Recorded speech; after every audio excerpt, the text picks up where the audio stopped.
tidak langsung daerah lingkungannya.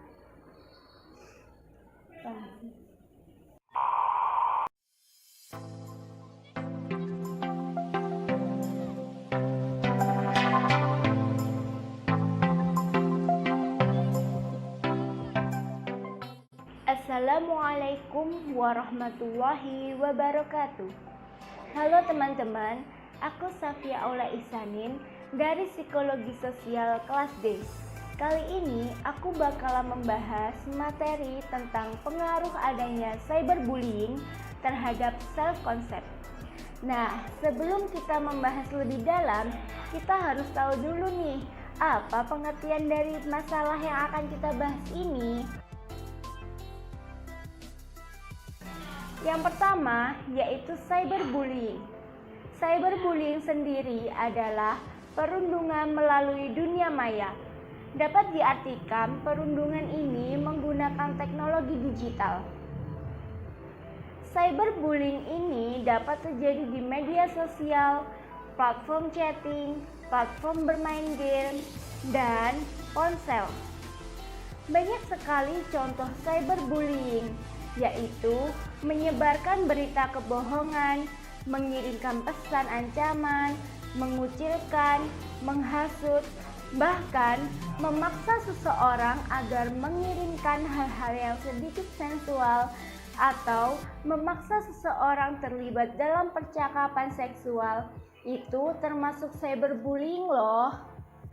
Selanjutnya kita membahas pengertian self-concept.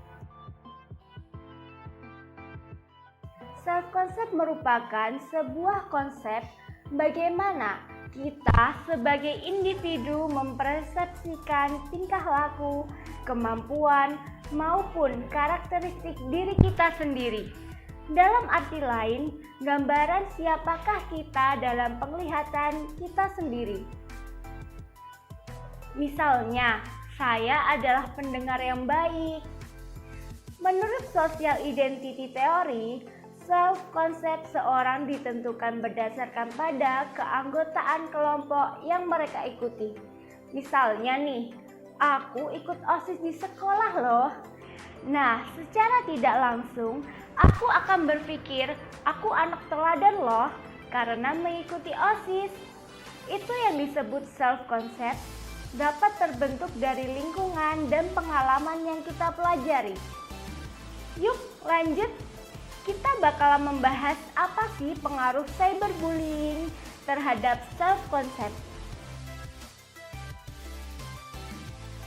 Kita akan mengambil contoh cyberbullying yang ada di lingkup mahasiswa. Banyak sekali mahasiswa yang datang dari luar daerah. Kebanyakan dari mereka menggunakan kultur dan bahasa yang berbeda dengan kita yang berada di kota maju. Contohnya, mereka yang berasal dari desa lalu tidak mengetahui bahasa atau kebiasaan yang ada di lingkup kampusnya.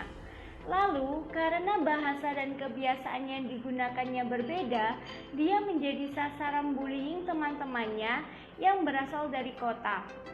Bullying ini terjadi tidak secara langsung, namun terjadi di grup chat kelas. Ada yang mengatakan aneh lah, kampungan lah, bodoh, bahkan tak sedikit dari tersangka yang berkata, mending kamu mati aja deh, dasar jelek. Tanpa disadari, kata-kata dalam chat itu mempengaruhi cara berpikir si korban. Karena adanya bullying terhadap seseorang sangat menentukan pembentukan konsep diri individu tersebut. Walaupun disebutkan bahwa seseorang korban dari bullying dapat memilih respon apa yang akan mereka ambil, tetapi kecenderungan memori seseorang mengingat hal yang sangat mendalam menjadi faktor mereka akan memilih respon negatif. Akhirnya, seseorang akan terdoktrin untuk mengubah konsep dirinya cenderung ke hal negatif. Karena dia mendapatkan perlakuan negatif juga dalam lingkungannya. Hal ini menjadi alasan akhirnya si korban melakukan hal negatif seperti apa yang diucapkan oleh lingkungan sekitarnya, seperti melakukan hal yang menyakiti dirinya, bahkan sampai bunuh diri. Wah, bahaya banget ya. Tetapi sebenarnya kalian dapat membentuk self-concept walaupun ada stimulus negatif. Stimulus negatif yang masuk ke dalam diri kita sendiri, hal ini dapat diartikan kalian bebas menentukan respon apa yang kalian berikan untuk menanggapi stimulus yang masuk ke dalam diri kita. Jadi teman-teman, stop cyberbullying karena kita ini makhluk sosial yang akan tetap membutuhkan bantuan dari sesama. Jadi itu pembahasan yang dapat saya sampaikan.